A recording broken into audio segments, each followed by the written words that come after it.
welcome to Leaders of Tomorrow Townhall, a series of conversations that we do where we meet directly and face to face with entrepreneurs like yourself and give you the opportunity to be front and center on a national platform.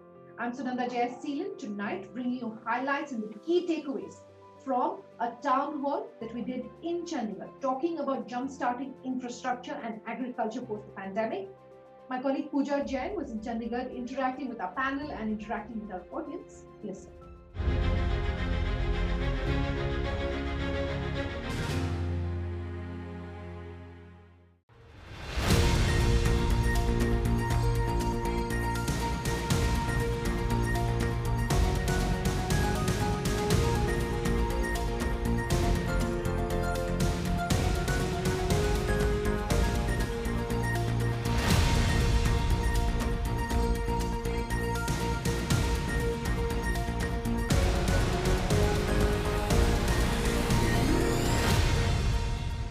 A talent pool at your disposal here, right? You've got a low cost of operating, low cost of living, a fairly stable political climate.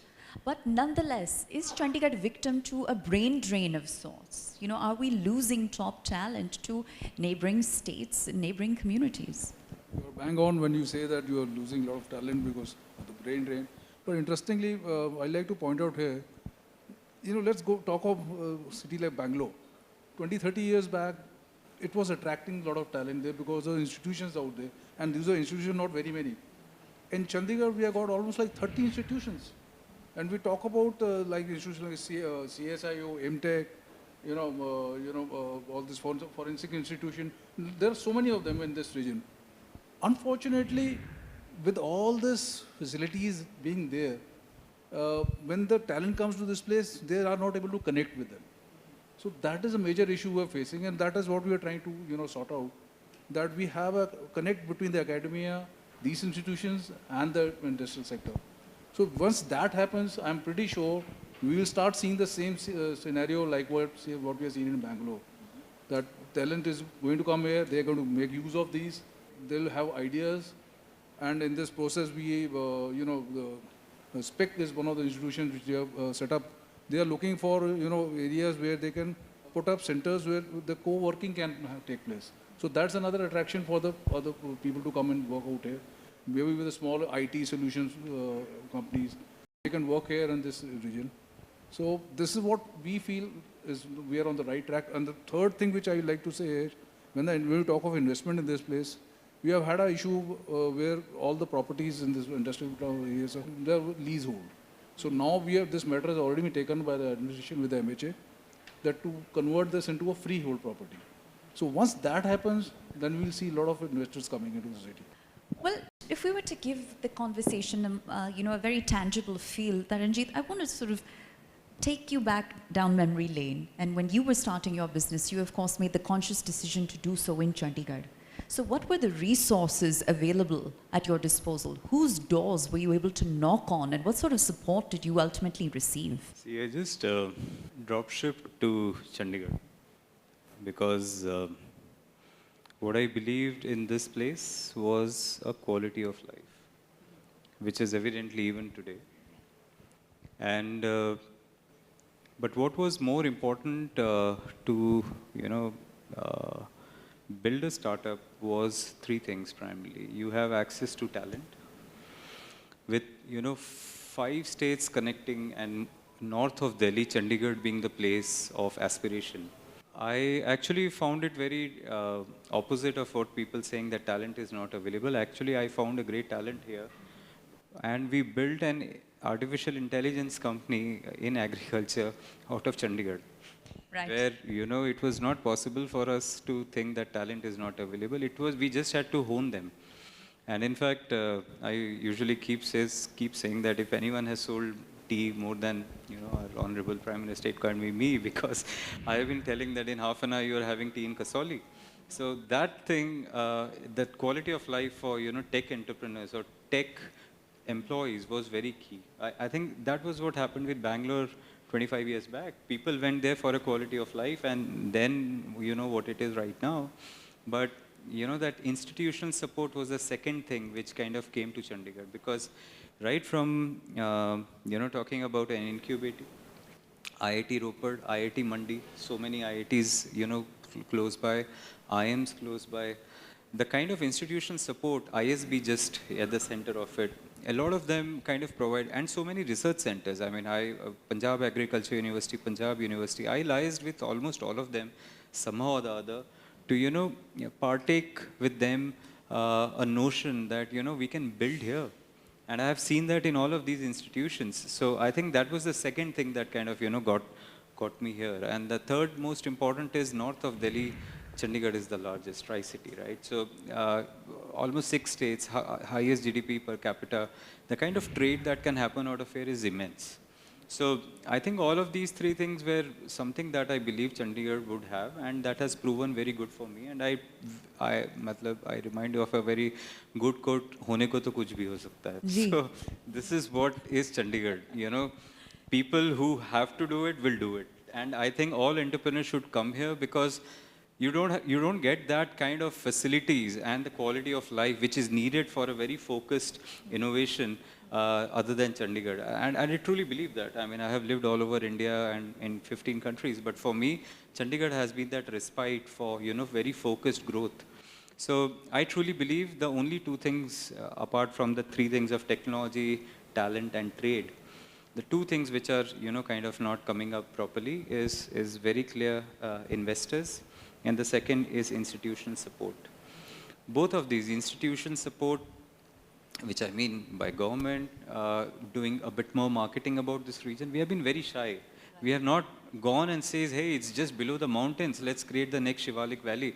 That kind of message has not even gone once. We can create so many countries where the diaspora of this region exists. Haryana, Chandigarh, Punjab, the diaspora is all over the world, but we have not even gone and marketed that, hey guys, come back and start working here. What sir is saying, I mean, most of the alumni of this region are, leaders globally.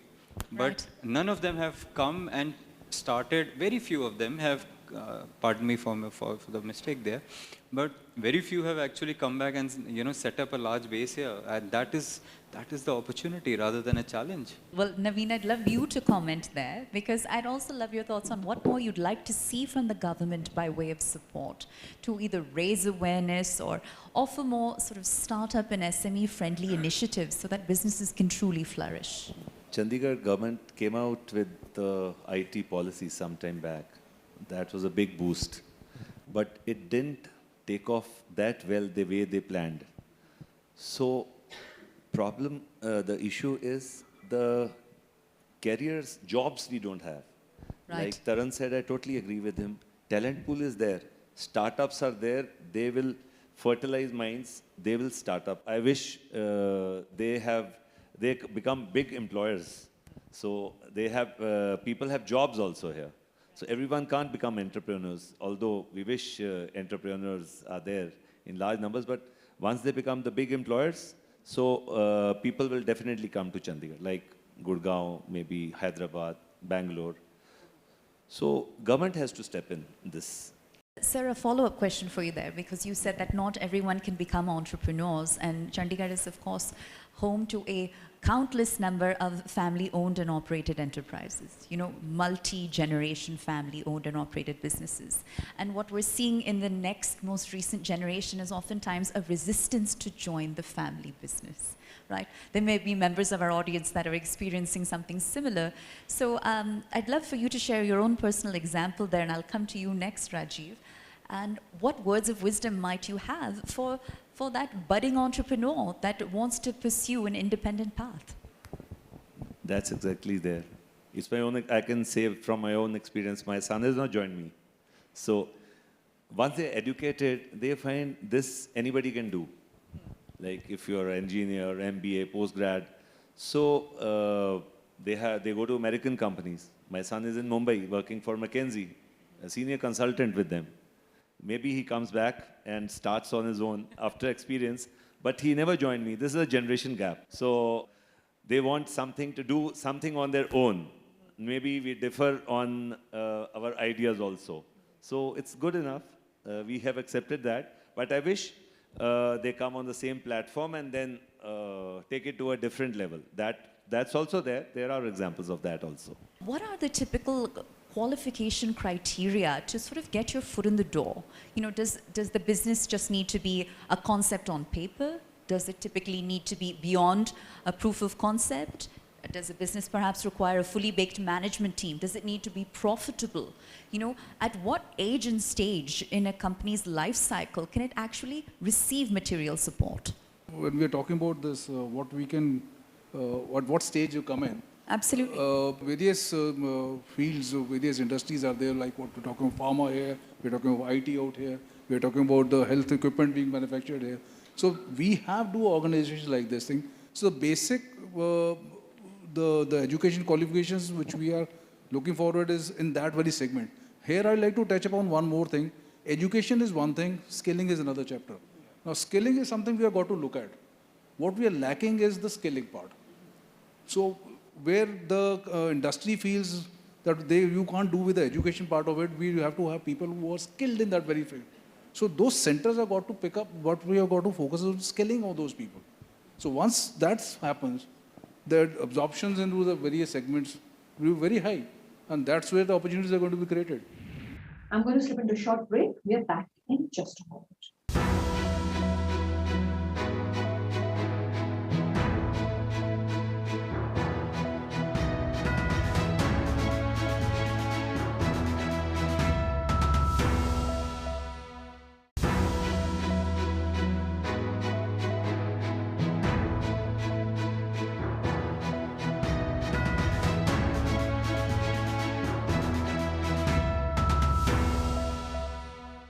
Welcome back. You're with us here on Leaders of Tomorrow Town Hall.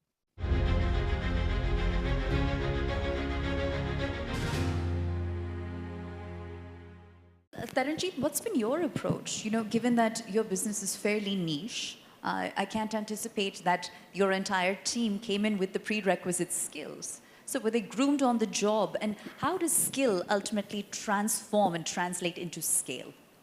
That's a wonderful question because for us, being a niche product and a very niche industry, we spent a lot of time researching and kind of, understanding the application and creating a business model around it. So that was the key skill I think we developed because we understood it's not the traditional skill, but the skill of, once you have a product, how do you apply it in a supply chain is what we kind of, got good at over a period of last 2 to 3 years.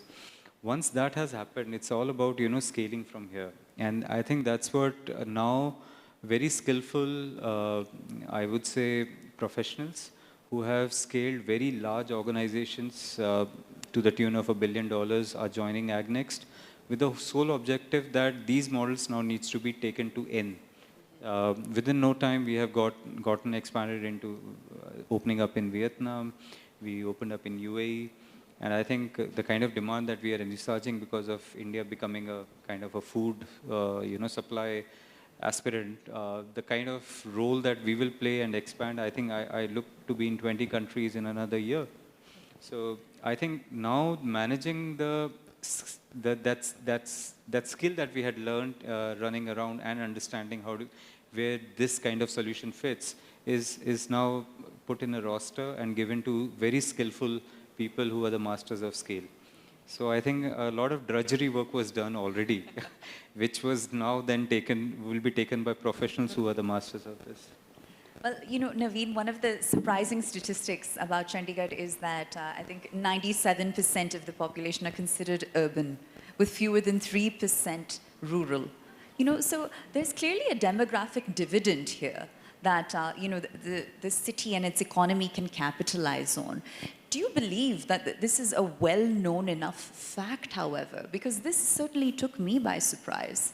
And if so, how can we raise more awareness around these basic facts and figures to draw more investment dollars here and encourage more businesses to set up base?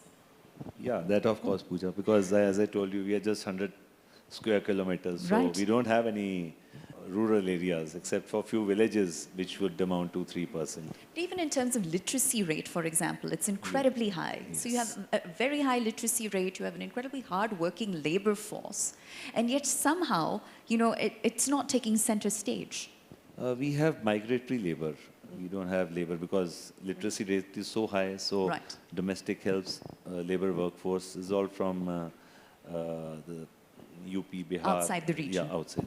They are migratory. In terms of Chandigarh sort of being known very loud and clear for its urban design, for example, it's known for its architecture. Do you believe that technology has somehow taken a back seat?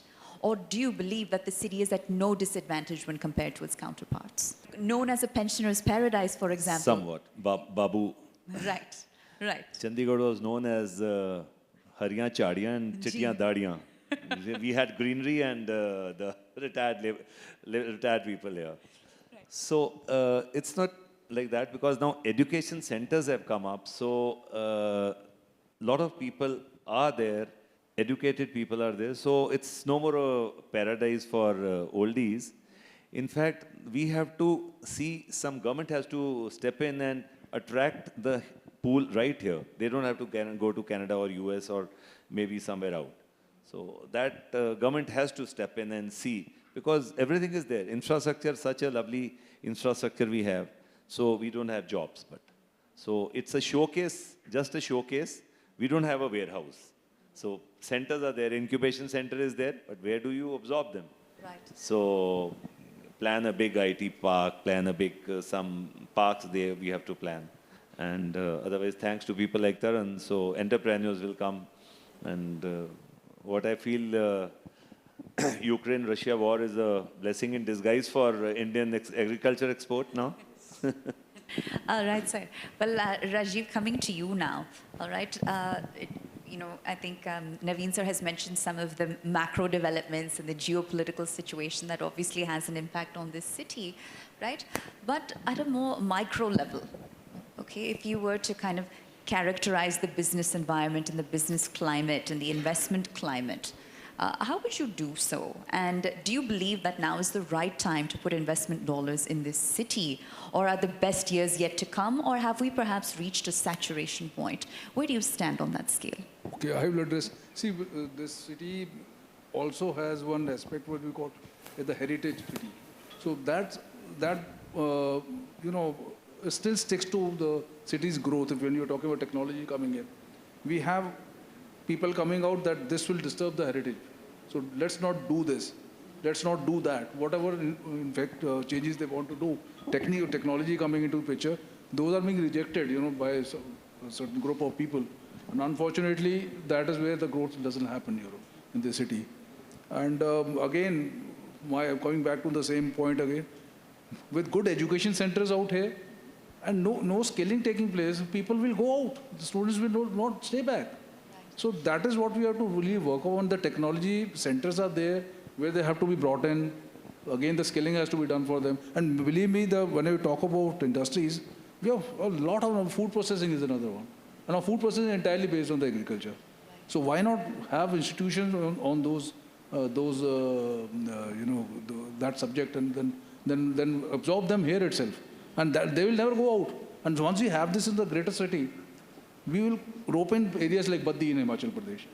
So that's where already food processing industries are there. So that is how we can retain them, keep them in this place. What also kind of came as somewhat of a surprise, and I'll pose this to you, Taran, is that pan-India, Chandigarh is considered to be amongst the country's happiest cities, all right? And, I'd certainly love your take on why and what you attribute that to, and how that ultimately sort of funnels down into good business. Happiest city, happiness comes from multiple things, right? Not just money. And I think this region has a lot to provide that. So it is as simple as that, whether it is in terms of, a great lifestyle, a great place where you can do a lot of activities related to your hobbies or related to your interests in, whether it's meditation, whether it's mountain hiking, whichever things, the access is great. Sports-wise, this is a great place. So I think most of the things that are needed to be happy and not just constricted to a drudgery of, going to office and coming back, I think exist. Well, I believe that makes for a wonderful note upon which to open up the floor for some question and answer. I'm Kamar Harbir Singh Dhindsa, and Indian Electrolines is my concern. I'm into printed circuit board manufacturing. Further, I diversified to security and surveillance systems. And now I should come up to the point. It is the totally political statement, ease of doing business. On ground, I must say, nothing is happening. And the reason behind it is that people at the top level, that the government, may it be any government, till now the governments have come over, they have thought, I think, I may be wrong, that industry doesn't give us quantum of votes. That's why they are not considering industry. Basically, industry and farming, which the two topics you have touched, and the panel have spoken very well upon it, that is farming and industry, they are the economy generators. Trading just only changes the hands. These two things are economy generators, and the country who emphasizes upon it, the only that country can rise. I'll respond to your first point, Mr. Dhindsa. Very rightly said, ease of doing business, we've not been able to deliver. We means as India. Intention, what I feel, this is my views, intention at the top is there. What I feel is the down the line interpretation and implementation at the bureaucratic level, Babu level, it goes haywire. Intention is there. They will interpret differently. Babu Raj hai. So that is where we need to make them accountable. The government has to look into this, how to make the Babus accountable, because they are not implementing the intention at the top. They are interpreting the rules and acts differently. I'd like to thank all of our panelists for sharing such a rich range of perspectives, from your personal journey as well as your professional journey. A huge round of applause for them. I believe it's deeply deserved. Where else are we heading next? What are some of the themes and topics that matter the most to you that you feel we should be discussing here on the Town Hall? All of that is on our website, the details of which coming up as we speak. Thanks for watching. Have a good night.